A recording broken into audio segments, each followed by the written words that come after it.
Today's case is every parent's worst nightmare. Imagine your child goes out with their friends only to never return, or in the case of today's victim, to return on the brink of death.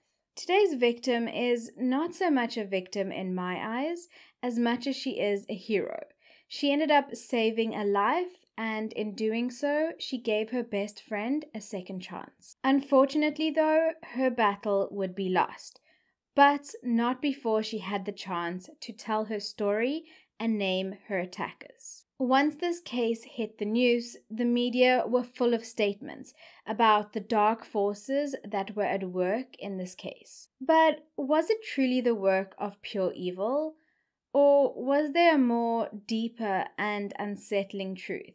Regardless, a young girl, only 18 years old, with so much left to experience from this world, lost her life far too soon, at the hands of people she knew, people she thought she could trust. This is Kirsty Theologo's story.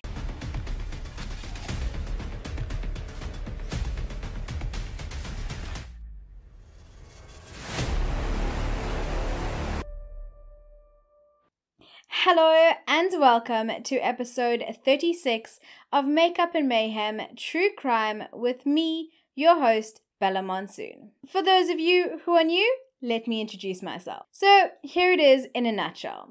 I'm a mental health professional who just so happens to be obsessed with makeup, true crime, and uncovering the motives that drive people to do what they do. Pretty much what this means is that each week I post a brand new video looking at a real-life crime from a psychological viewpoint. During these episodes, I also try to share psychological knowledge and concepts that you may or may not be aware of in an easy-to-understand format.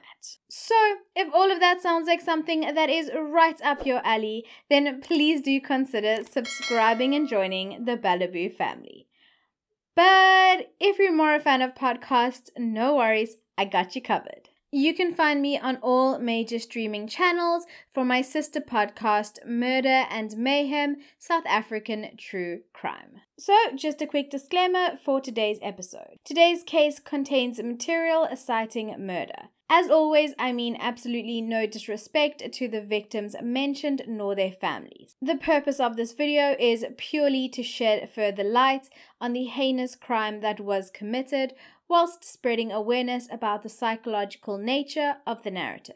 This episode has been thoroughly researched by myself and includes real-life accounts of footage and images, where available, of individuals involved directly in the case. So, without further ado, on to the episode. Today's episode is controversial in many ways. First, for the reasons that were given by the perpetrators as to why this crime was even committed. And then for the bizarre information that would seep its way to the surface in the months to follow. But first, let's meet Kirsty. Kirsty Theologo was born on the 5th of July, 1993. She was the second eldest of 7 children. Her mother Sylvia had lived quite a hard life, and she worked as a waitress in order to support her family. There was no mention of Kirsty's father, and her mother did not appear to have long-term relationships, so the focus for her mom was on providing a home for her children.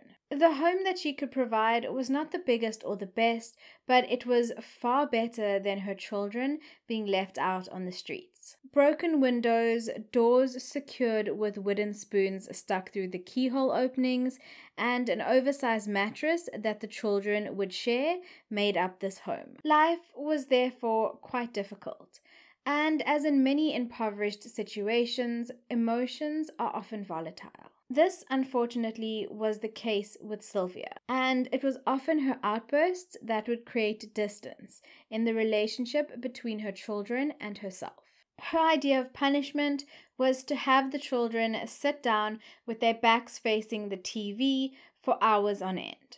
And if they made a sound or any type of movement, this punishment would be prolonged. She would also line them up outside of the bathroom where she would spank them. The children would often fight to see who would be where in the line because they knew that whoever went towards the end of the line or at the back of the line would get away with the lightest punishment, as her hand would be tired by the time she reached them. And this is how the siblings grew up. Discipline and the manner in which it is served affects each child differently as they develop and mature. Some will begin to shy away from conflict, and others, like Kirsty, begin to rebel. As she grew up, she no longer willingly took the punishments that were doled out to her. She would scream and shout, and as she grew older, she would threaten to retaliate. Her mother, Sylvia, would later state, "My kids know it, and so did my neighbors within a 6-mile radius, that she got as good as what she gave." And with that dynamic at play, the relationship soured quickly between mother and daughter. And Kirsty continued to rebel. Rebellion in teenage years, whilst normal, is also a cry for control in one's life and a struggle for love and acceptance. On occasion, Kirsty was also kicked out of the house by her mother, and her mother would gather the children in order for them to vote on whether she would stay or whether she would go. Something along the lines of, according to her, "Hands up, Kirsty stay or Kirsty go."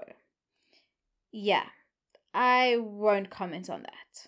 As Kirsty progressed through her teens, she loved taking care of her appearance, and she would make sure she always wore makeup before leaving the house, like many other teenage girls. Her attention to detail ended up leading to much teasing from her family members, who had nicknamed her Cleopatra, as she was always preening herself and looking after herself, and they had often stated that she could not have a hair out of place. The truth is, she took pride in her appearance, and there's nothing wrong with that. And I'm pretty sure she loved the fact that she could control that aspect of her life. Just prior to everything that occurred, Kirsty was a grade 11 pupil in Hoërskool Die Fakkel. Outside of school, though, she was the life of the party, and this is where she met her best friend.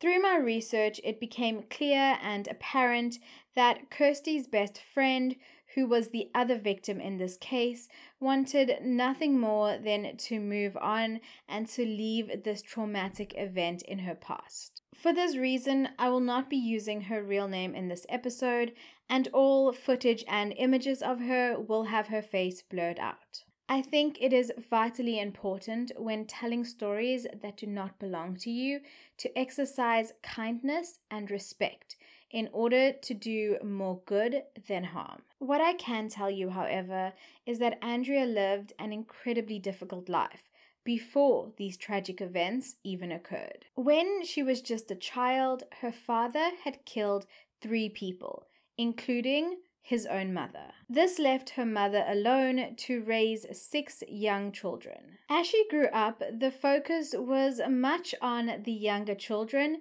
which left her to seek her own love and comfort. And she found such comfort in her friendship with Kirsty, who was 4 years older than her. The two had hit it off immediately, and they became best friends. They had bonded at first because, as Andrea later said, she was also a freaky, wild chick. As children, they would play Barbies at Kirsty's home, sometimes walking across the road to get some ice cream. As they grew up, they solidified their bond, and they promised each other that they would be friends for life. And they had it all worked out. Kirsty was going to matriculate, and then she was going to get a flat with the money she was going to earn from being an actress, a teacher, a secretary, or an air hostess. Yes, vastly different jobs, I know, but stick with me here. Andrea was then going to come and live with her until she had matriculated. They even had their romantic life planned down to a kind of strange T, but nevertheless a T. They were going to date twin brothers, and they were going to swap whenever they felt like it. However, all their dreams remained just that, dreams, as Kirsty would never have the chance to bring them into volition. And so, as a rebellious teen, Kirsty began to experiment with dacha. Her mother had found out, and she had taken her to court, where she had met a social worker who was based at the La Rochelle Upper Room Christian Center. This would be the beginning of the end, because it was here that she would meet her murderers. But these murderers were disguised as friends. And over the months in the year prior to Kirsty's murder, Kirsty and Andrea would hang out often with this group, sometimes even skipping school to do so. Andrea would pull her school uniform over her casual clothes, and after Sylvia left to go to work, the girls would stash their bags and head over to their friend's house, Lyndon Wagner. And then other friends would come on over and hang out, and instead of attending school, they would drink, they would watch movies, and they would play video games. The relationship between the boys and these two girls was quite a strange one, as in Andrea's own words, they were the boys' teddy bears, pampered and loved. Look, I'm not entirely sure to the extent of that statement, but it was known that Kirsty had a crush on Lyndon. This would potentially be part of another motive leading up to the crime that was committed, but I'll get into that in a little bit. Okay, so in order to understand the people I have just spoken about, and I will continue to speak about, let me introduce them quickly. I will go into further depth shortly. There are 6 individuals in question who you need to know. Lyndon Wagner, who was 21 years old at the time, his cousin Robin Harwood, who was 18 years old at the time, Lester Moody and Jeremy King, both 18 years old at the time, Harvey Isha, 18 years old, and finally Courtney Daniels, who was 15 years old at the time. The chain of events I'm about to discuss are as per later testimony of the perpetrators as well as the victim who survived. We will start the day before everything happened, Thursday, the 20th of October, 2011. On that Thursday, unbeknownst to Kirsty, her murder as part of an alleged satanic ritual was being planned. And the strangest part, she was actually present for a portion of this planning. Lester Moody, one of the perpetrators and allegedly also one of her ex-boyfriends, would later state how she was given the code name braaivleis, which in Afrikaans basically translates to braai meat, so that she wouldn't know that they were talking about her. You will understand how disturbing this codename is when you hear about the full crime. So this basically allowed them to speak about what was going to be happening without fear that she would understand. And at the gathering of her friends, who were all in the same Christian group as herself and her best friend, she was told that they were going to have a braai the following evening, and herself and Andrea were invited. Little did they know the horror that was to await them. The very next day, on Friday the 21st of October, Kirsty and Andrea decided to skip out on a slumber party that they originally had planned, and they decided to head on over to their friend's braai. Kirsty, however, had asked her mom if she could attend a church meeting with her friends. And although the girls had met the same Christian group of friends that they had claimed to be meeting, they were not going to a prayer group. Kirsty was 18 years old at the time, and Andrea was 14 years old. The girls had then gone on to Wagner's flat, where they had met the group of 6 individuals. When they had arrived, Kirsty had noticed that the entire group were dressed in black. She was like, okay, what is up with that? And someone had given her a black jacket because she wanted to also fit into whatever they were doing, and so she had covered her pink top with this black jacket. They then began the night like any other, with a couple of drinks, some laughter, and fun. They had then drank some more, smoked some dacha, and then decided that they were going to take a walk up the hill. The hill in question, you may ask? Well, it's the koppie behind the Lynn Meyer swimming pool in Julia Street. This spot was a favorite for teenagers as it overlooks the Johannesburg skyline. On the way up to the hill, Wagner had then asked Kirsty for some money, which she had given him. He had then gone and given it to Harvey Escher. Why, you may ask?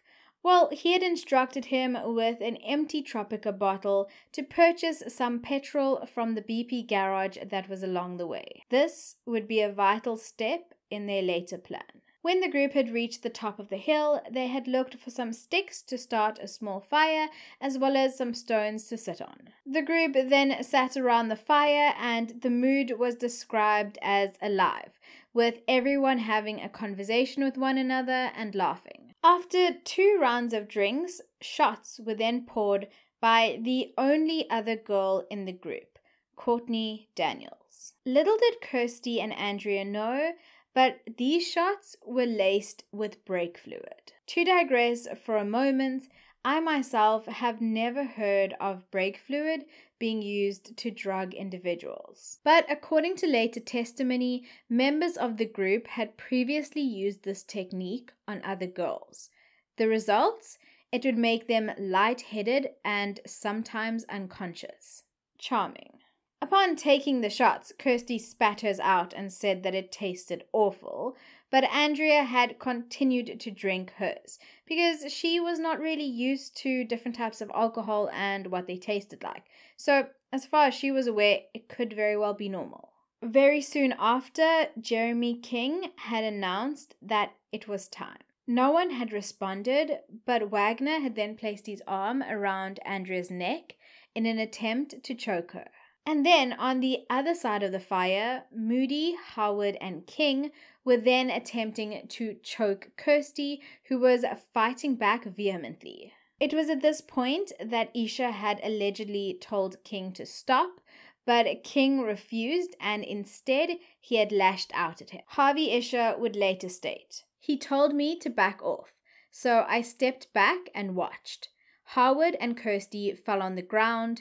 King also went onto Kirsty to continue to strangle her. Kirsty, still fighting back, was hit on the head at least 3 times with a large rock by Moody, but miraculously she still survived. It had taken 3 men to subdue her the way she was fighting back. She had then momentarily lost consciousness. It was at this point that the men had moved to the fire and they had begun their ritual. Battered and bruised, she had regained consciousness whilst they were in the middle of their ritual. When she came to, she saw them, spilling their blood on a Bible over the fire and chanting some form of prayer. At this point, Andrea was still unconscious. When Kirsty managed to stand up, Wagner had then thrown petrol over the 2 of them. Whilst they searched for a lighter, Kirsty had brokenheartedly told them that she thought they were her friends. And in the next moment, they had set her alight.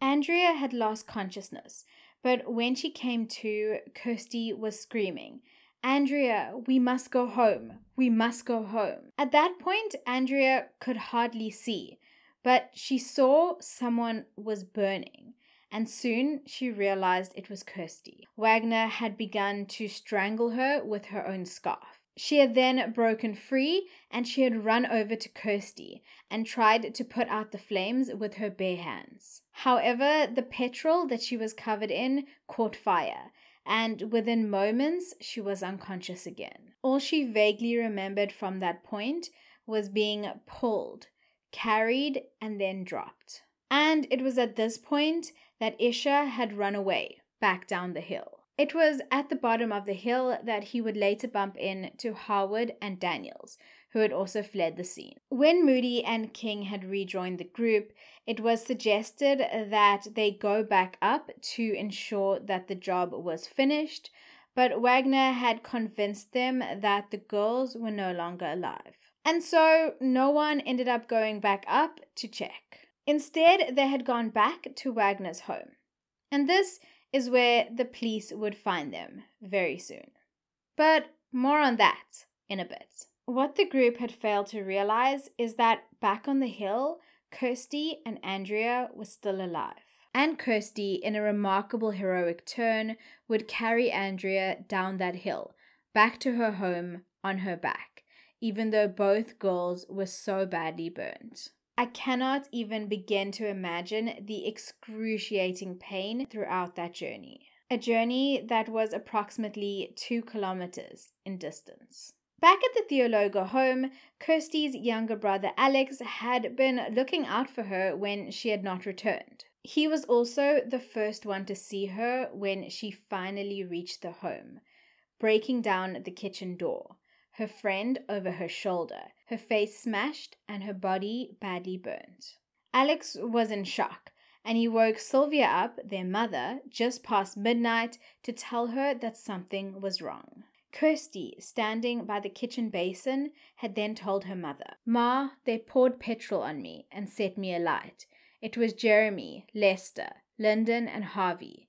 They never got my pants off." Both girls were then rushed to hospital. The information was then passed on to the police, and it would result in the later arrest of some of the perpetrators at Wagner's home. On the 28th of October, just after 4 a.m., after suffering for a week in hospital and being placed in an induced coma with 75% burns to her body from the waist up, Kirsty Theologo passed away. Her mother was hysterical after hearing the news. Later forensic pathology reports would show that it was due to multiple organ failure. At the hospital, Andrea underwent skin grafts and other treatments in order to limit the damage caused by the fire. After being treated in hospital, she was taken to a rehabilitation center. Her burns were so severe that she could not even bath for 4 months. So as I mentioned, the day after Kirsty and Andrea were attacked,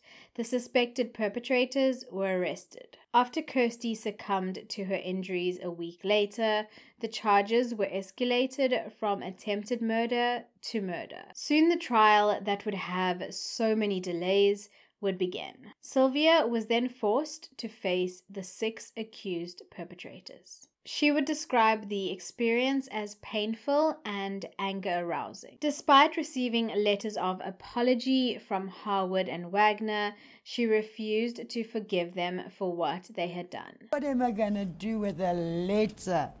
I want my child and I can never have my child. They didn't give me a choice. Wagner, Isha, Harwood, and Daniels were charged with murder and attempted murder, as well as with assault to cause grievous bodily harm. All pleaded not guilty. And then, on the other side of it, right off the bat, Jeremy King and Lester Moody confessed to the crime after entering a plea bargain for a lesser sentence with the state. In return for their deals, they were expected to testify against the other accused, namely Lyndon Wagner, Robin Harwood, Harvey Isha, and Courtney Daniels. It was here that they would implicate the main leader of the attack, Wagner. After they had given their testimony, they were then sentenced as per their plea bargains. The accused were each sentenced to 17 years imprisonment, 5 of which were suspended.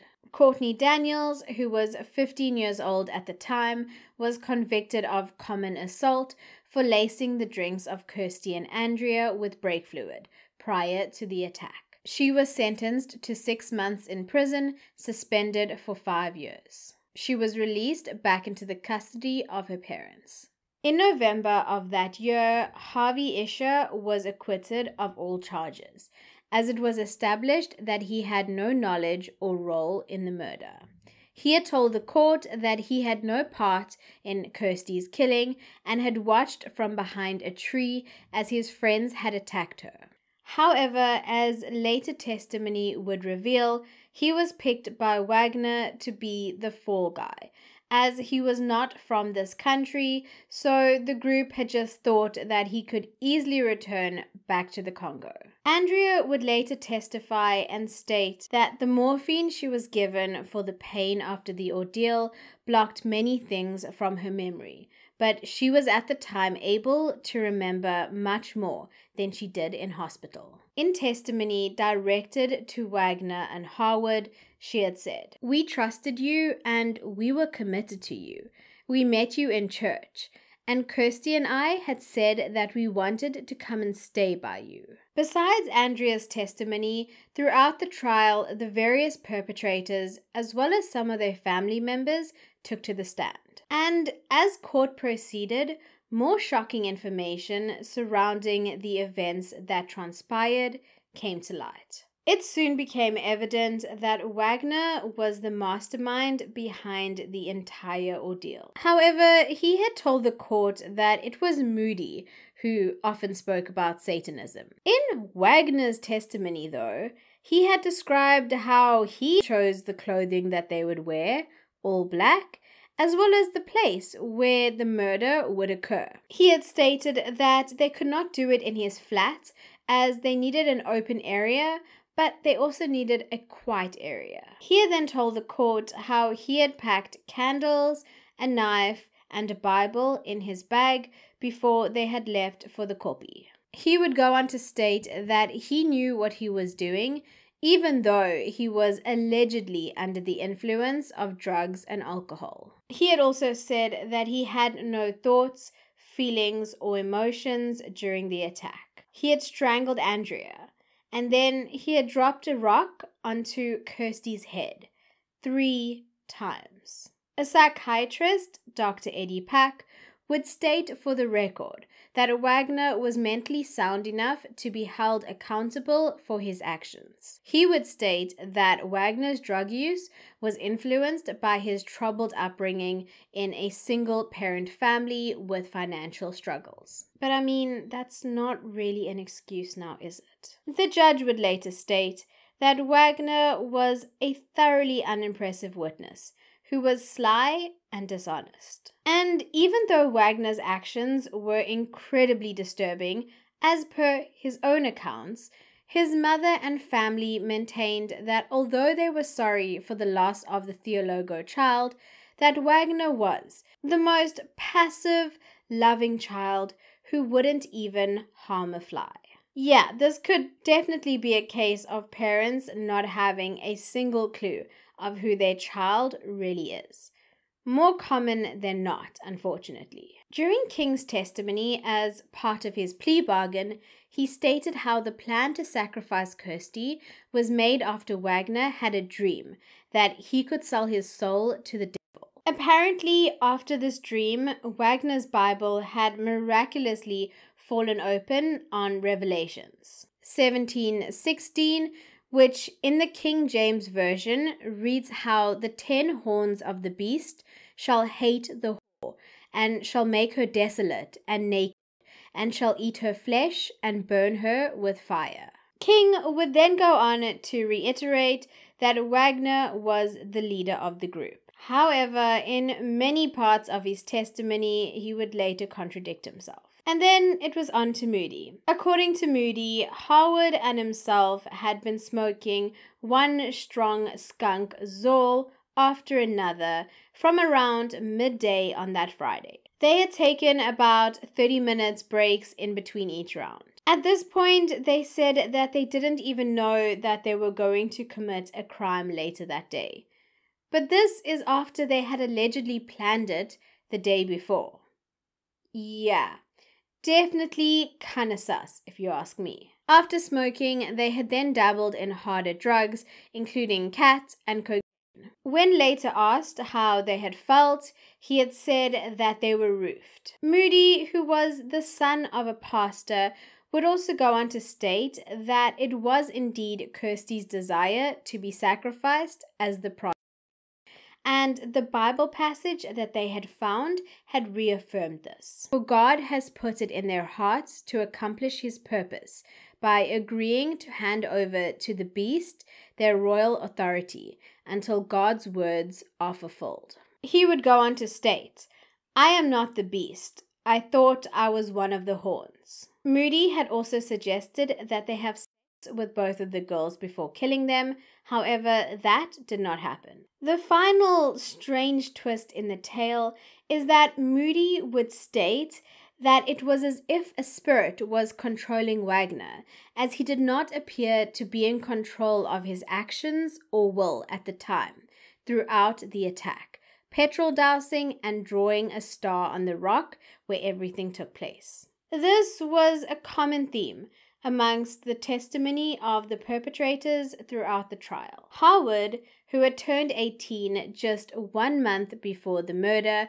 remained convinced that the acts they had committed were not of their own doing or will, and thus he repeatedly stated that he hoped the Theologo family would forgive them. A psychologist, Suzette Heath, would later note that he may have blocked out parts of what had happened. This could have been an attempt to lessen his contribution to the incident. She would also later testify that he may not have known the extent of the consequences of his actions. Eventually, after 2 years and many delays, on the 12th of February 2014, Lyndon Wagner was given a life sentence for Kirsty's murder and 18 years for the attempted murder of Andrea to run concurrently. His cousin, Robin Harwood, was sentenced to 20 years for the murder of Kirsty and 20 years for the attempted murder of Andrea to run concurrently. The judge presiding over the case, Geraldine Borchers, would go on to say that Wagner played a more active role in the killing, and that a life sentence for Harwood would be harsh because he was immature, kept bad company, was under the influence of dagga at the time of the attack, and had a lack of parenting. She had said, "I cannot accept that Harwood was controlled by evil spirits, music, and friends. He is capable of rehabilitation and he is not a hardened criminal." After the sentence was given, though, Harwood and Wagner's family were visibly upset. They would state that they believed that the two men were not in control of their actions, that they were victims of the devil, and that it was unfair that they had to suffer. We're going to try and appeal, and whether it's unfair or fair, we don't know. We just leave it in God's hands. The family would go on to say, "The devil is real. If you open the door, he will come in." And that pretty much epitomizes how the case was viewed in the media.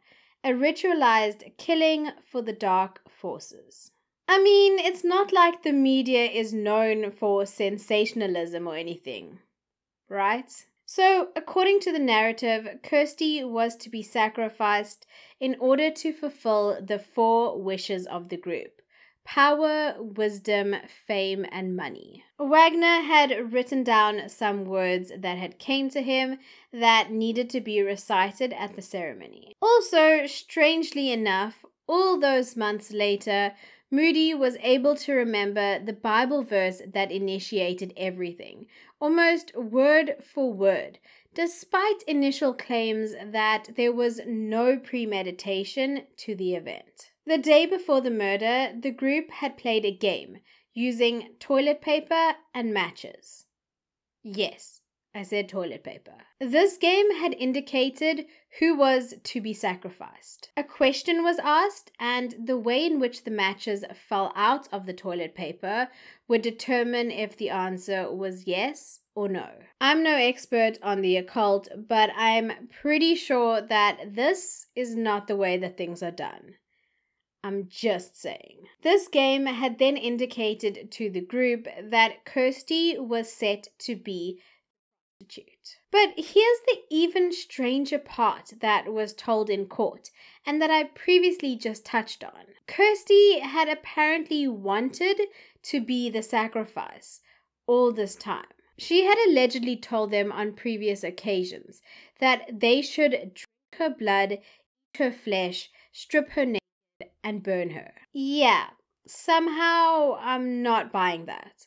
And neither did her best friend nor her family. She had apparently said this 3 times. Twice while under the influence and once while sober. She, however, was not told that they were planning on committing the sacrifice on that Friday night. Between the men, they had agreed that King would consume her and Moody would set her alight. So the markers of the dark force were there. An occult symbol drawn onto a rock, the presence of candles and blood during a seemingly ritualistic sacrifice. And then, of course, the continuous reiteration of the perpetrators that they were simply acting out a verse from the Bible in order to satisfy the desire of the dark forces. I mean, it doesn't even make sense if you truly think about it. So let's look deeper. So if you're familiar with my series and my videos, you will know that I have mentioned satanic panic quite a few times, most recently and notably in the Mornay Harmse case. At the heart of it, satanic panic is a moral panic, a societal fear of the occult, and has thus led to many unsubstantiated cases of ritual abuse over the years. In South Africa, we were the only country in the world to develop an occult-related crime unit. Wait, what? Yeah, that was a thing. Now, my usual disclaimer. I am by no stretch of the imagination saying that dark forces do not exist. However, I am saying that often a misunderstanding of what is deemed the occult leads to more chaos than anything else. So here is why, in my opinion at least, I believe that it wasn't necessarily the dark forces at play. The one glaringly obvious thing that stood out to me time and time again through all of the perpetrators' testimonies was a distinct lack of knowledge surrounding Satanism and the related practices. In later testimony, Wagner would state that the group knew nothing about Satanism, but they were inspired to traverse the dark path, spurred on by rap music, and of course, the Illuminati. Moody would say that apart from watching horror movies, listening to rap music and Jay-Z, he knew nothing about the occult. So then, with no grasp or understanding of the occult, why blame it for the evil acts that were committed? Well, the main potential reason is that it is almost seen as the easy way out. By placing responsibility for actions onto another force, there is a distinct lack of liability undertaken by the accused. In this way, the occult operates as a scapegoat. There is also the chance for such offenders, if believed, to get off with a lighter sentence and also to not be judged as harshly by their community and even their family. And that in part explains why others choose to believe this narrative too.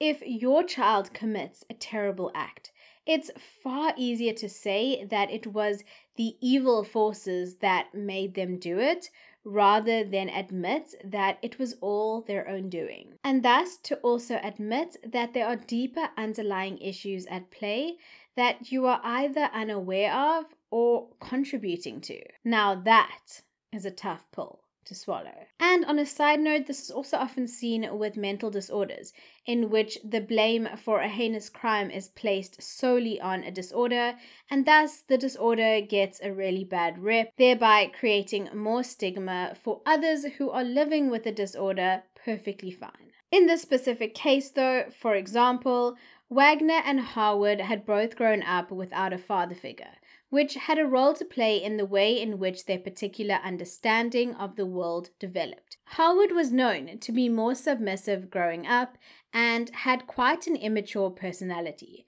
He was described as kind and friendly. He did, however, spend much time with his cousin Wagner, who on the other hand displayed more antisocial behavioral characteristics and was more rebellious. He would often skip school and was later described by psychologists as having impaired intellectual ability. Wagner also had an extensive family history of schizophrenia and bipolar disorder.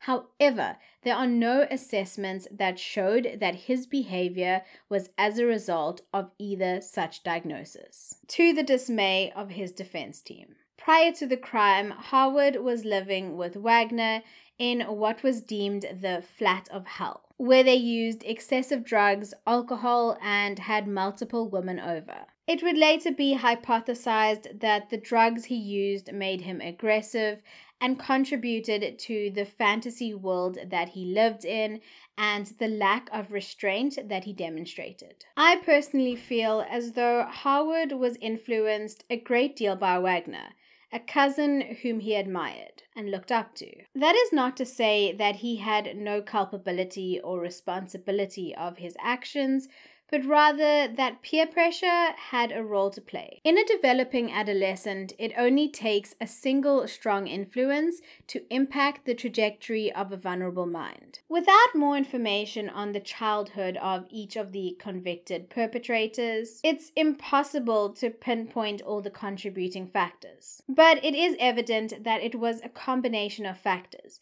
that led them to the crime that they ended up committing. And without being able to search the mind of those who committed such heinous acts, we can never really know the true motives. Perhaps it may have been jealousy as a result of relationship drama, as Andrea had initially suggested. Or perhaps it may have been as a result of peer pressure and dark desires to rebel. Or perhaps it had something to do with their substance abuse. Regardless, the outcome remains heartbreaking. And the damage and inaccuracies of unethical reporting and sensationalism only serve to continue to spread manufactured narratives that cause more panic than anything else. And in the midst of all of this, the victims and their families are forgotten.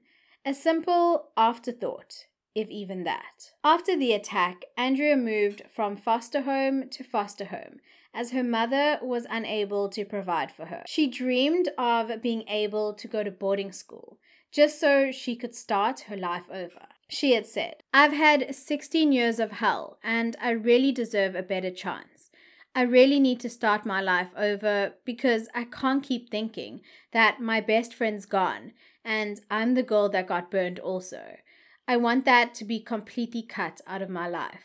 I'm going to live my and her dream." In a later interview, she spoke about forgiveness and how she will not publicly tell the convicted that, but she has set herself free from them. I'm not sure exactly where her path led her, but from my research online, I have established that she is doing well. She looks happy and she is with someone who loves her and whom she appears to wholeheartedly love too. She dreamed of being a teacher one day and being able to travel, and I hope that she has been able to fulfill those dreams. Sylvia struggled immensely after the loss of Kirsty, turning to drugs and later attending rehab. She also ended up suffering from many health issues brought on in part by the stress of the trauma itself.